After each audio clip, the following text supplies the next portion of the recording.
कलाम है जो परमेश्वर ने मेरे दिल में डाला बात करने के लिए है। हम लोग बात करेंगे विश्वास के ऊपर। तो जो रेफरेंस है वो लेंगे हम लोग इब्रानियों उसका 11वां अध्याय। उसमें सबसे पहले मैं जो पढ़ना चाहूँगा इब्रानियों 11 की 1, और उसके बाद उसकी 6वीं आयत को मैं पढ़ूँगा, और उसके बाद हम इसके ऊपर कुछ बातचीत करेंगे, और जो भी परमेश्वर सिखाना चाहता है उसके बारे में हम लोग सीखेंगे। हालेलुया। तो जो पहली आयत है वो इस तरह से है कि अ, अब विश्वास आशा की हुई वस्तुओं का निश्चय है और अनदेखी वस्तुओं का प्रमाण है। तो प्रमाण यहाँ पे हमने जो जिस चीज पे फोकस करें कि जो अनदेखी वस्तुओं का वो प्रमाण है। हालेलुया। और यदि हम 6 में पढ़े तो उसमें इस तरह से लिखा हुआ है कि और विश्वास बिना उससे प्रसन्न करना अनहोना है, क्योंकि परमेश्वर के पास आने वाले को विश्वास करना चाहिए कि वह है, और अपने खोजने वालों को परमेश्वर क्या है वो प्रतिफल देता है। हालेलुया। तो यहाँ पे जो अभी हम लोग इस चीज के ऊपर जो फोकस करेंगे खासकर कि विश्वास, और यहाँ पे एक जो शब्द लिखा हुआ है अनहोना। हालेलुया।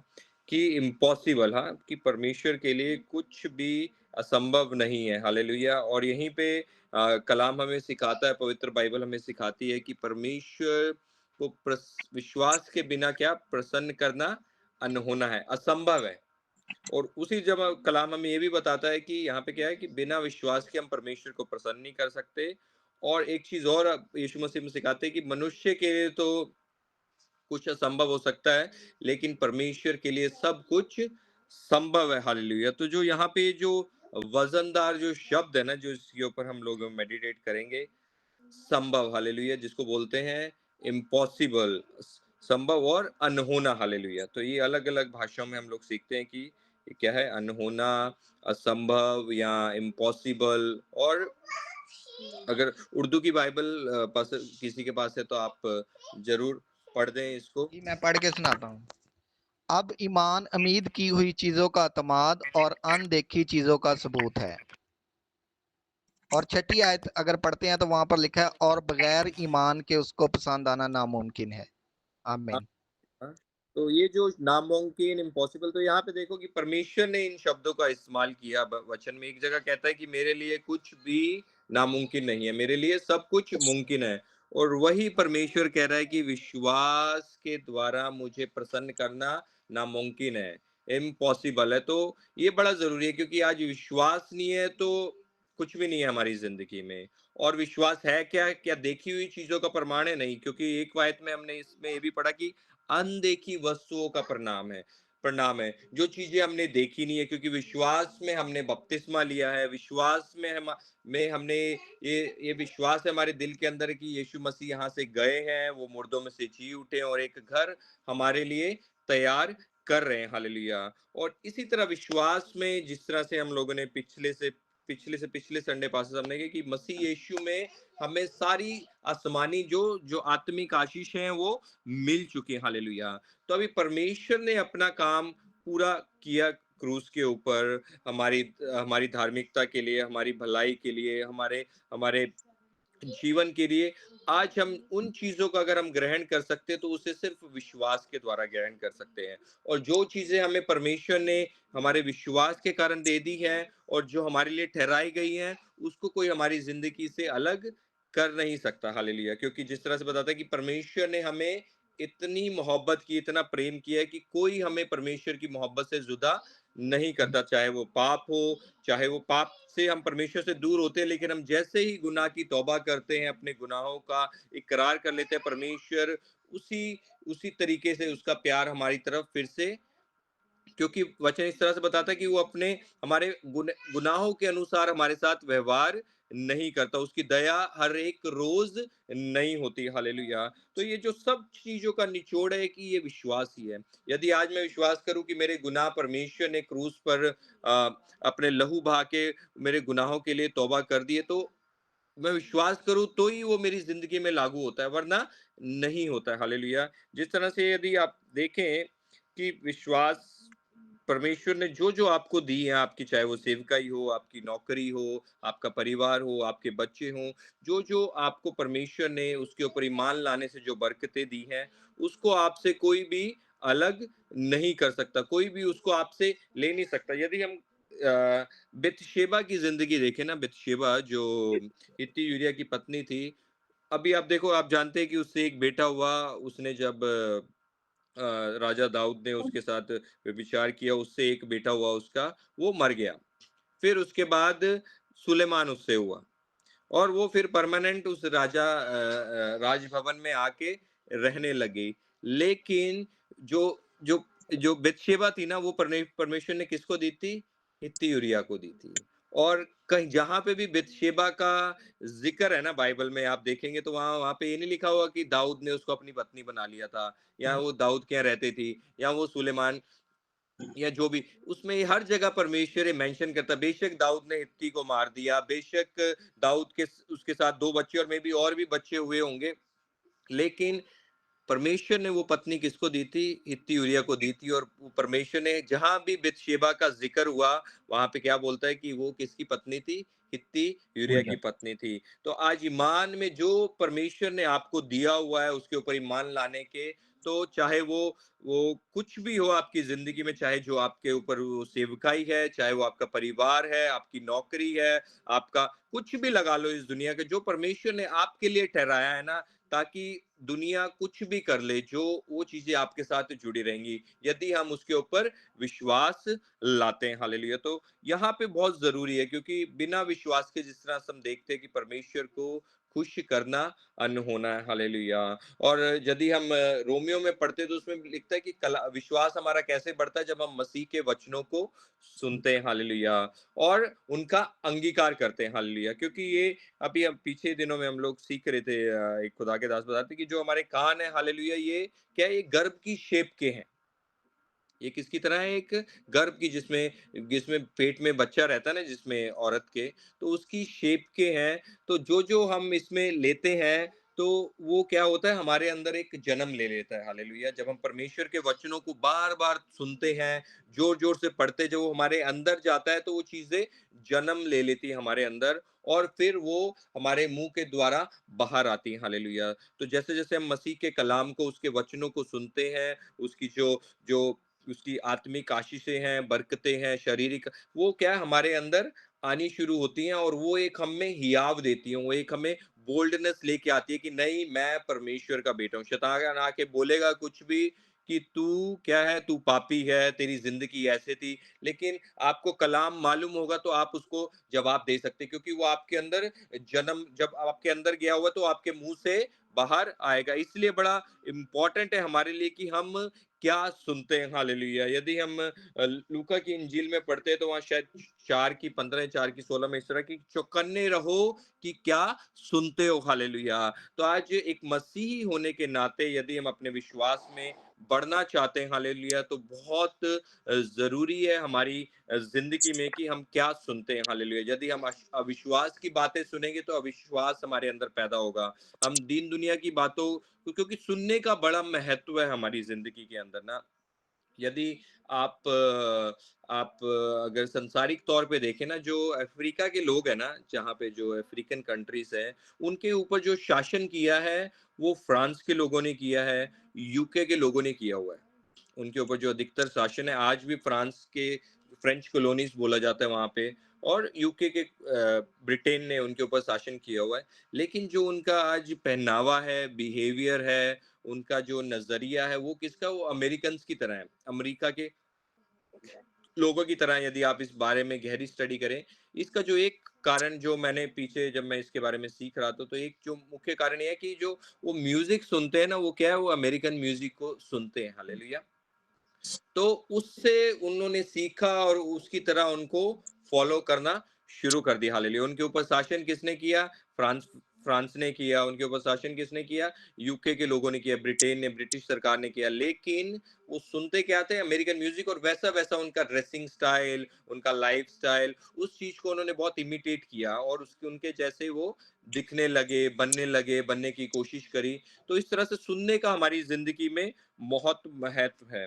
बेशक हम हर दिन कलाम पढ़ते हैं, सुनते हैं और उसके साथ-साथ हम अगर हम सोचते हैं कि हम मज़बूत हैं और हम 6 दिन हमने कलाम पढ़ा, 1 दिन हम संसारिक बातों को भी सुन सकते हैं या किसी तरह के गानों को या मूवीज़ को या किन्हीं भी चीज़ों को हम दे सुन सकते हैं, तो वैसा काम नहीं करता, क्योंकि जो छोटा-सा छेद है ना हमारी ज़िंदगी के अंदर, जो एक छोटा-सा हिस्सा जहाँ हम विश्वास से बाहर जाते हैं, कलाम को सुनना कम करते हैं या दूसरी चीज़ों के ऊपर ध्यान देना शुरू करते हैं। जिस तरह अभी थोड़े दिन पहले हिंदी चर्च में थे जब हम लोग, तो गर्मी काफ़ी थी उस टाइम पे ना।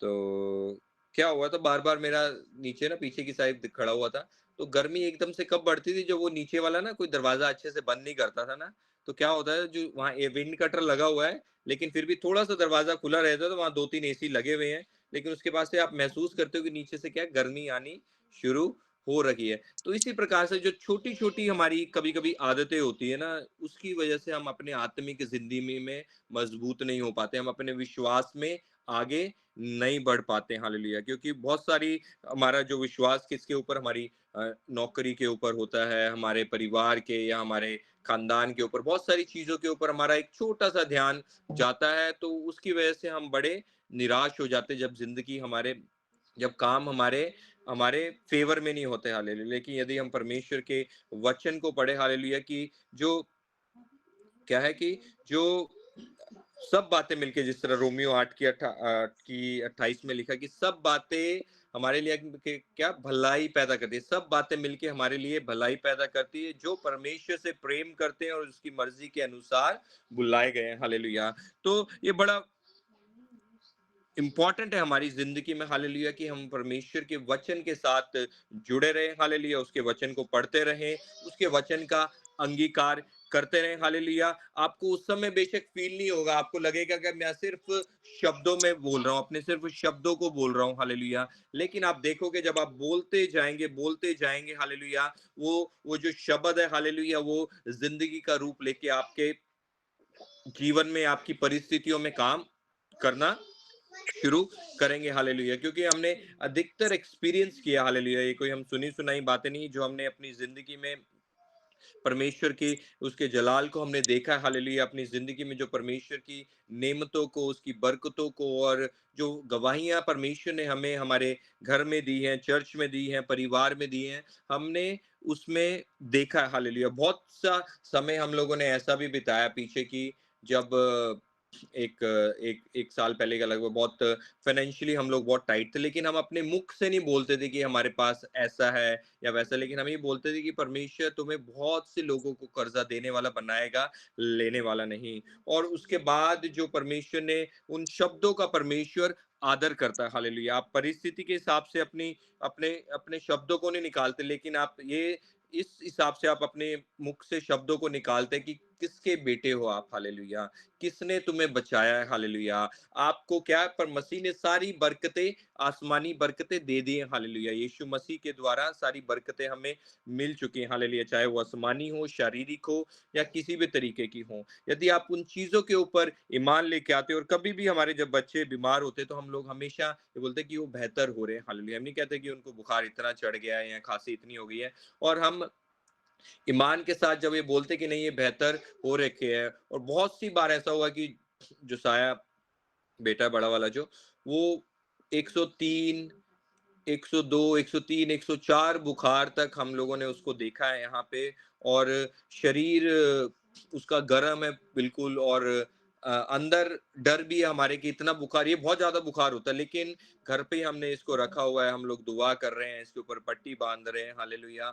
और हम मसीह के वचनों को वहां पे कि ये मसीह यीशु में ये ठीक है, हालेलुया, ये बेहतर होता जा रहा है, इसका बुखार नीचे आ रहा है। लेकिन उस समय आप हाथ लगाते हैं तो वो बुखार एकदम से नीचे नहीं आता। और थोड़ी ही देर बाद आप देखोगे या कुछ भी देखोगे, उठ के कुछ पानी मांगा, उसने पानी पिया एक गिलास, और वो जब बिस्तर पे सोया किसी तरीके से, और जब वो उठा तो वो जो तकिया है ना, ऐसे भीगा हुआ था जैसे किसी ने पानी का मग्गा उसके ऊपर डाल दिया। तो इस तरह से आप जब ईमान लेके आते हैं परमेश्वर में और ईमान के वचनों को बोलते हैं, हालेलुया, बिना देखे कि ये परिस्थिति क्या कहती है, क्या, तो परमेश्वर आपके उन शब्दों का आदर करता है। हालेलुया। तो जब आप परमेश्वर को आपका जो होता है कि जब आप विश्वास दिखाते हैं अपनी परिस्थिति में जो नेगेटिव है या मुश्किल परिस्थिति है, जब आप विश्वास दिखाते हो क्या करते हैं आप परमेश्वर को प्रसन्न करते हैं। हालेलुया। और जब आप परमेश्वर को प्रसन्न करते हैं और जब परमेश्वर आपकी जिंदगी से खुश होता है तो वो फिर आपकी हर एक परिस्थिति को खुशियों में बदलने की ताकत रखता है। हालेलुया। क्योंकि आज चाहे मकसद कुछ भी हो, कोई भी परेशानी हो, कुछ भी हो, आज हमेशा हम याद रखें कि हमारे जो जो शब्द हों, जो हमारे शब्द हैं, वो निकले क्या? विश्वास के शब्द हमारे निकले। कि इस तरह से ना हो कि जब किसी ने हमें पूछा कि भई तू कैसा है? तो हम हमें उसको चाहे हमारी परिस्थिति कैसी भी है, तुम्हारे मुख से यही आना चाहिए कि मैं बिल्कुल परमेश्वर के अनुग्रह से मैं बिल्कुल ठीक हूँ, परमेश्वर के अनुग्रह से मैं आशीषित हूँ। और दूसरों के सामने हमारी गवाही ऐसे रहे, बेशक मन हमारा टूटा हुआ हो, अंदर हम जैसे भी हों, फिर जो भी तुम्हें बोलना है जाके अपने जब आप अपने परमेश्वर के सम्मुख जाते हैं तो उस समय अपने शब्दों का बयां करें। हालेलुया। दे परमेश्वर, देखिए ये परिस्थिति है मेरी और मैं जानता हूं कि आप मेरी इस परिस्थिति में मेरे साथ खड़े हैं, लेकिन मैंने सब लोगों के सामने यही गवाही दी है कि मैं परमेश्वर में भला चंगा हूं। हालेलुया। परमेश्वर मेरे साथ भला है। हालेलुया। उसके अनुग्रह से मैं हम बिल्कुल खुश हूँ, मजबूत हूँ, तंदुरुस्त हूँ। हालेलुया। और मैं आगे बढ़ता जाऊंगा मसीह में। हालेलुया। जब आप इस तरह का अंगीकार करते, लोगों के सामने गवाही देते, हालेलुया, विश्वास में, हालेलुया, हम झूठ नहीं बोलते, हम विश्वास में, क्योंकि परिस्थिति अभी बेशक खराब है लेकिन मेरा विश्वास है परमेश्वर मेरी परिस्थिति को बदल देगा। हालेलुया। बेशक अभी तंदुरुस्ती ठीक नहीं है, थोड़ा बहुत सर दर्द या जो भी है हल्का फुल्का, लेकिन हम बोलेंगे कि हम परमेश्वर में ठीक है, परमेश्वर हमें चंगा कर रहा है। हालेलुया। या हम परमेश्वर में आत्मिक रीति से आगे बढ़ रहे हैं। हालेलुया। परमेश्वर में हम विश्वास से देखेंगे मेरा परिवार अभी बचाया तो नहीं गया, लेकिन मेरा विश्वास है कि मेरा परिवार बचाया जाएगा, क्योंकि ईमान कहता है कि जब तुम यीशु मसीह के नाम पे विश्वास लाते हो, तू और तेरा घराना बचाया जाएगा। हालेलुया। और बड़ा ज़रूरी है, क्योंकि जब तक इस जब जैसे हम लोग बाइबल स्टडी में थे, अभी याकूब की किताब में से पढ़ रहे थे, हमें लिया कि जब हम इन वचनों को पढ़ते हैं, उन्हें आईने की तरह देखते हैं और आईने को देख के हम अपने आप में चेंजेस लाते हैं। हालेलुया। हम अपने आप को करेक्ट करते हैं उन वचनों के द्वारा, क्योंकि जिस तरह से हम लोग जब सुबह ऑफिस या कभी भी जाते हैं, हम लोग शीशे को देखते हैं अपने बालों को, कुछ बाल उल्टे सीधे हो जाएं, अच्छे से शेव करते हैं, करीब से देखते हैं कि कहीं बाल वाल। तो इसी तरह जब हम वचन को पढ़ते हैं, उसको एक शीशे, एक मिरर के समान हम देखते हैं, तो क्या वो हमें हमारी गंदगी नजर आती है, हमारे पाप हमें नजर आते हैं कि किन किन बातों के ऊपर हमें काम करने की आवश्यकता है। और जब आप उसे शीशे की तरह इस्तेमाल करते हैं अपनी जिंदगी में वचन को, तब परमेश्वर तुम्हें हियाव देता है कि तुम उसे किसकी तरह, जो दो धारी तलवार की तरह भी इस्तेमाल कर सको। यदि हम कलाम को शीशे की तरह इस्तेमाल नहीं कर पाते अपनी जिंदगी में विश्वास से, उसको हम विश्वास से किसकी तरह, दो धारी तलवार की तरह भी इस्तेमाल नहीं कर सकते। हालेलुया। तो यही आज का जो इन्हीं बातों से मैं यहाँ पे खत्म करना चाहूंगा कि चाहे कोई भी परिस्थिति हो, आप एक बात को याद रखना कि आपने विश्वास में अपने शब्दों के द्वारा परमेश्वर को खुश करना है। क्योंकि विश्वास के अभी थोड़े दिनों पहले मैंने एक पोस्ट भी डाला हुआ था, उसमें ये है कि विश्वास ही नहीं कि यदि अगर परमेश्वर ऐसा नहीं किया तो क्या होगा? यदि परमेश्वर मुझे बचाए या ना बचाए, जिस तरह से जो शद्रक, मेशक और अबेदनगो का विश्वास था कि मेरा परमेश्वर हमें हमें बचाने में सक्षम है, वो बचा सकता है हमें। लेकिन वो यदि नहीं भी बचाएगा तो भी हम इस मूर्ति के सामने नहीं झुकेंगे। हालेलुया। तो उस तरह का ईमान हमारा होना चाहिए। परमेश्वर मेरे को इस परिस्थिति में से निकालेगा, नहीं निकालेगा, तो भी वो मेरा परमेश्वर है, तो भी मैं उसकी आराधना करूँगा, तो भी मैं उसकी स्तुति करूँगा। तो जब इस तरह का क ईमान, विश्वास हमारी ज़िंदगी के अंदर आता है, तो आप देखोगे आपकी परिस्थितियाँ, आपको मालूम भी नहीं होगा किस तरह से परमेश्वर इवेंट्स को आपकी ज़िंदगी में करना शुरू कर देगा। हालेलुया। परिवर्तन करना शुरू कर देगा, क्योंकि जब हम मसीह को ग्रहण करते हैं, हालेलुया, विश्वास के साथ हम उसको ग्रहण करते हैं, तो क्या होता है, जो पवित्र आत्मा हमारी जिंदगी में हमें मिलता है, हालेलुया, उस समय वो महसूस नहीं होता, लेकिन वो हमारी जिंदगियों को हमें उतारों से, चिढ़ाव से, जिस तरह से यीशु मसीह पवित्र आत्मा से भरने के बाद कहाँ पे परीक्षा के लिए लेके गया, बोलता कि आत्मा बल से उनको ले गया। हालेलुया। परीक्षा के लिए कहाँ पे? मरुथल में, हालेलुया, रेगिस्तान में, हालेलुया, बियाबान में उसको ले गया। उसी तरीके से जब पवित्र आत्मा हमारी ज़िंदगी में आता है, इसका ये मतलब है कि चकाचौंधी हो जाती है सारी। लेकिन तब पवित्र आत्मा हमारी ज़िंदगी में इवेंट्स को अलाउ करता है, कुछ परिस्थितियों को आने देता है ताकि हम मसीह में मजबूत होते जाएँ, क्योंकि सब बातें, हर एक परिस्थिति जिसमें भी जाते हैं, हमारा यही ईमान होना चाहिए कि सब बातें मिलके भलाई को पैदा करती हैं, हालेलुया, जो मसीह यीशु से प्यार करते हैं और उसकी मर्जी के अनुसार बुलाए जाते हैं। परमेश्वर आप सबको इन वचनों के द्वारा आशीषित करे, हालेलुया, अपने विश्वास में आप सबको मजबूत रखे, हालेलुया, और हमें वह अनुग्रह दे, वो दया दे कि हम किसी भी जब परिस्थिति में जाएं, हालेलुया, तो हम मसीह के वचनों का वहां पे अंगीकार करने वाले हो सके, हालेलुया, क्योंकि धार्मिकता के लिए मन में विश्वास और छुटकारे के लिए हमें मुंह से अंगीकार करना बहुत जरूरी है। परमेश्वर आप सबको इन वचनों के द्वारा आशीषित करें, hallelujah. Thank you brother Sukraj, इस अच्छे सुंदर मौके के लिए।